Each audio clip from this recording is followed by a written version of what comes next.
My name is Ulf Beckmann. I'm a German pediatrician, that means a children doctor.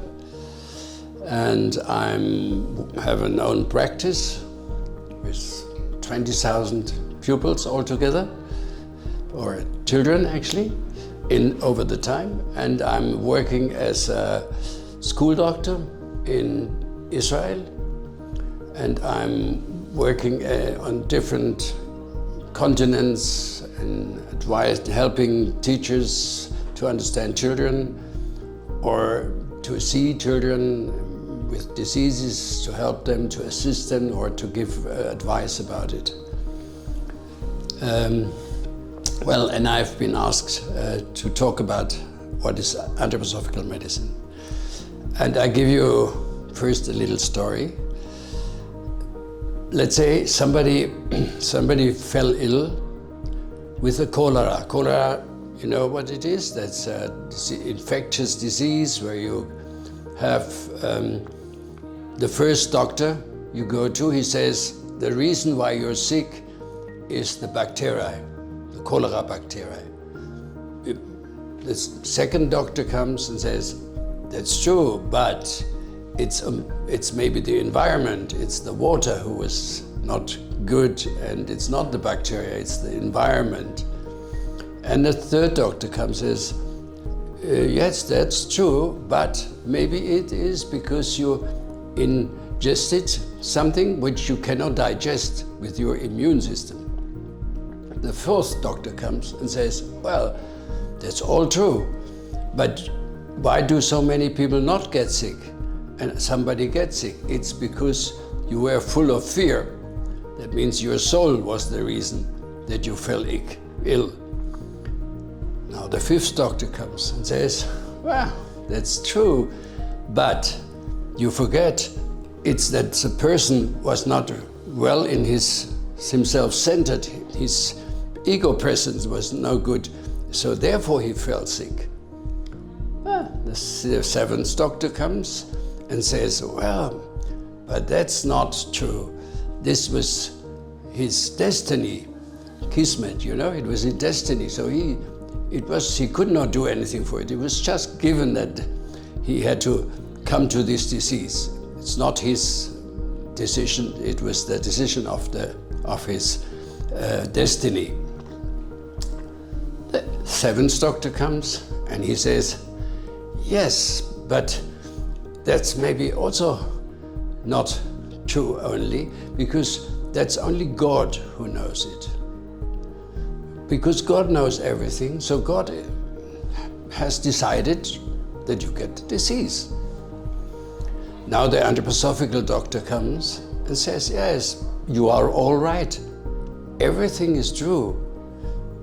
That means an anthroposophical medicine has to think about all these fields. It's not saying the bacilli or weak soul or only God or only destiny.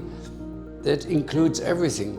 That means you have to, if you have a patient who is ill or a human being who is ill, you have to consider all these fields.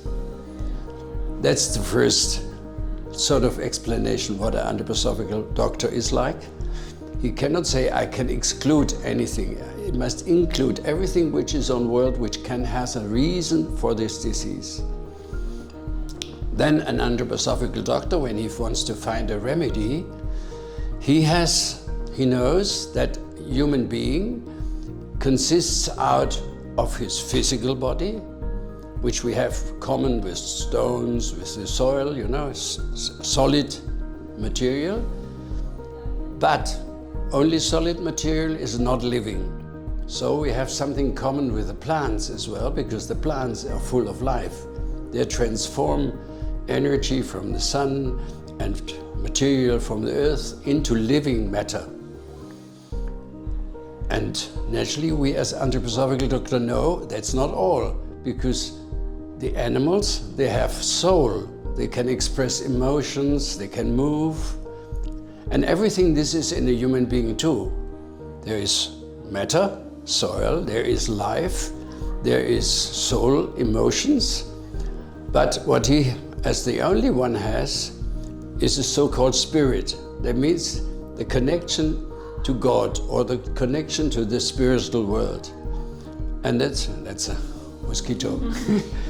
And this, so when he goes and finds remedies, he will try to find remedies out of all these 4 realms. Either some medicine from the crystals, from the earth, or some medicine which come from plants, from the power of the plants, the life forces of a plant, or something which has to do with animals, so they can take material from the animals, because we are sort of similar to, part of us is similar to animals. And we can take things which have more to do with my own activity. Therefore, it's not only medicine which we describe as doctors, like allopathic medicine, like, painkiller or what else. We also look for own activity. That means if somebody is sick, for instance, one can do art therapy, painting, music, movement, it's called eurythmy. Anything where you have to do it yourself. It's not only that somebody else is doing it for you, not replacing it or restoring it, or if you have a lack of something, you naturally need this material, but also that your own activity can heal yourself. Because any healing, nobody makes from outside, it's always you healing yourself. That's the second thing, that what is different in anthroposophical medicine, that we see the relationship to these 4 realms, where we can take remedies out of it, or active, to be active ourselves, which also has a healing quality. And the third is, if we look at the human being, we know that there are different realms in a human being. A realm of your metabolism, the realm of your nerves and your thinking, and the middle realm, which is sort of balancing it. That's the heart and the lung, everything which has to do with circulation and with breathing. And the breathing is always healing this one-sidedness of the brain and the one-sidedness of the metabolic system. So we try, in healing, we try to help the middle system more, that it can balance, because health is balance, and balance is never secure. You can become sick or imbalanced in a very second, and you're in the morning different, you're in the evening different. A child has another health than a grown-up has another health than an old person, because this balance of these 3 realms is always different in each age group. Therefore, we as, for instance, pediatricians in anthroposophical medicine, we also have to know about the development of a human being, the development of a child. Because a child, if it's an infant, he's totally different to somebody who is 5 years old, or who is 10 years old, or he's grown up. So I have to know what is the balance in this age. So health is different in each age, If I would now, because I'm an old man, would be like an infant, I would be sick. I would lay down and could not digest anything, I need mother milk, so this would be a disease for me. And if the infant would be like I am, he would be ill. So you can understand maybe that the health is to find a balance, but according to each developmental stage in your life. So you see, we have a big task to understand that all, and it takes all your life to really understand it and come closer to each individual health, because your health is different than my health, Also individually and also from my age. So that was a short explanation.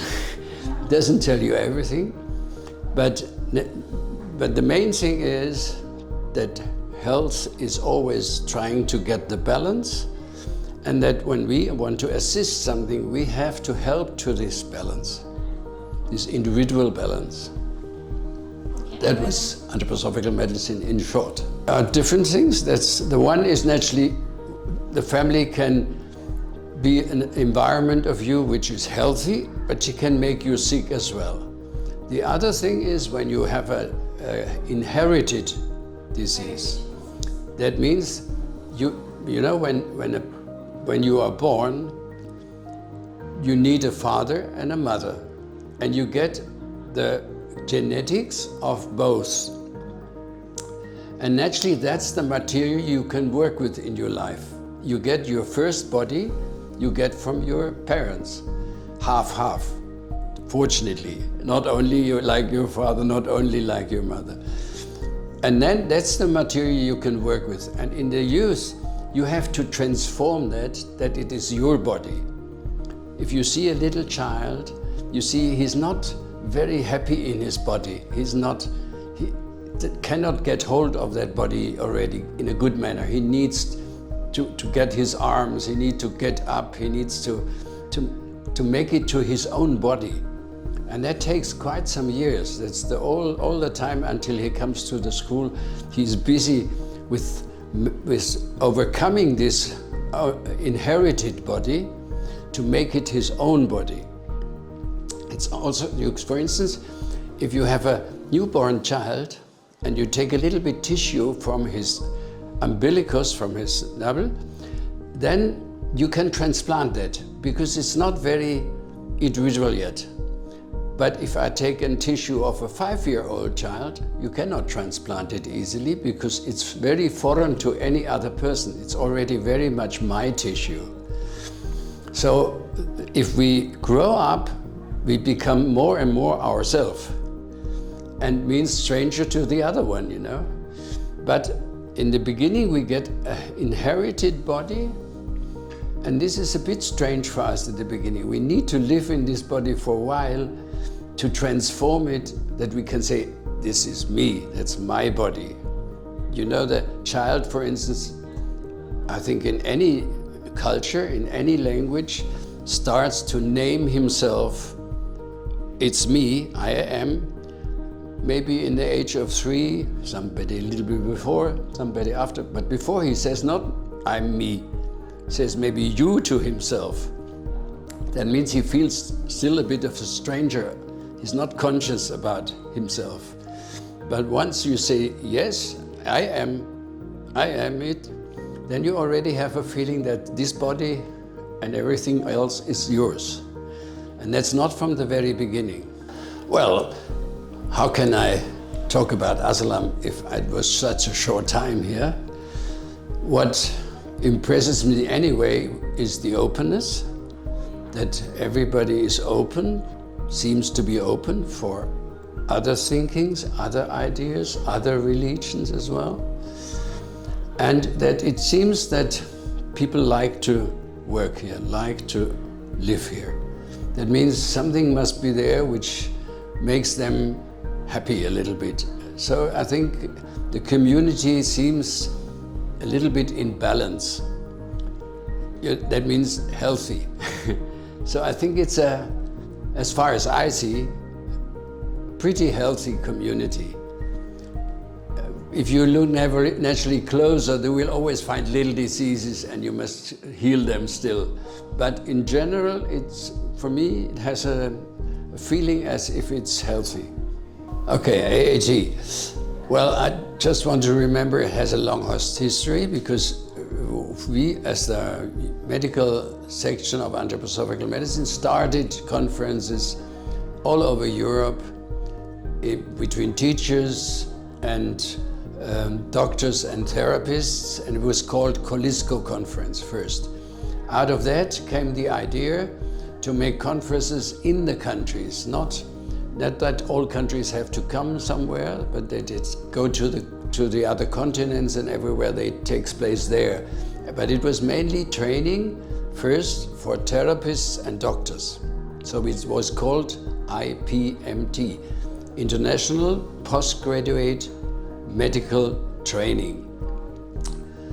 That last one has been in South Africa. And then one came to the idea, whole Africa cannot come to South Africa. So what to do?